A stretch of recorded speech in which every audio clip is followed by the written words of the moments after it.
ગુજરાત રાજ્ય ભાષા નિયામકની કચેરી ક્રાંતિગુરુ શ્યામજી કૃષ્ણ વર્મા કચ્છ યુનિવર્સિટીના ઉપક્રમે રાજભાષા પ્રદર્શન અને પરિસંવાદ કાર્યક્રમનું આયોજન કરાયું હતું. કાર્યક્રમમાં વિદ્યાર્થીઓને વ્યવહાર અને વાતચીતના ઉપયોગમાં લેવાતી ગુજરાતી ભાષાનો ભેદ સમજાવી તેને કઈ રીતે વિનિયોગ કરી શકાય તેની સમજ અપાઈ હતી.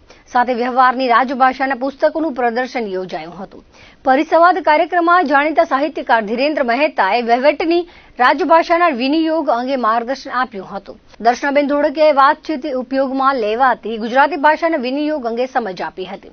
ગીગાભાઈ ભમરે પણ રાજભાષાના વિવિધ પ્રકારો અંગે માર્ગદર્શન પૂરું પાડ્યું હતું. કચ્છ યુનિવર્સિટીના કુલસચિવ તેજલ શેઠ, રાજભાષા પ્રદર્શનના પ્રભારી કેતન ઉપાધ્યાય, કાશ્મીરાબેન મહેતા વગેરે ઉપસ્થિત રહ્યા હતા.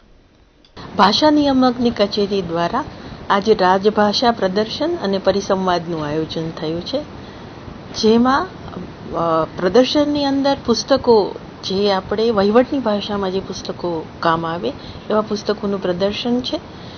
સાથે પરિસંવાદનું આયોજન કરવામાં આવ્યું છે, જેમાં 2 પ્રકારના વક્તાઓ 2 વિષયો ઉપર વાત કરશે.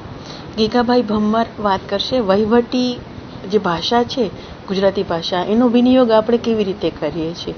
સાથે દર્શનાબેન ધોળકિયા વાતચીતમાં કે સંવાદ કળામાં વિનિયોગ આપણી ભાષાનો એની પર વાત કરશે. અને સત્રના અધ્યક્ષ ધીરેન્દ્ર મહેતા છે.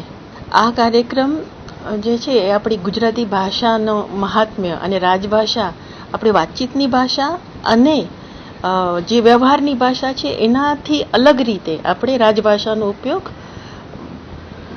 અલગ રીતે ઓફિસોમાં કરતા હોઈએ છીએ. તો આ બંને ભાષા કેવી રીતે અલગ પડે છે અને કેવી રીતે એનો વિનિયોગ કરી શકાય એ વિદ્યાર્થીઓને સમજણ પડે એ માટે આ પરિસંવાદનું આયોજન છે.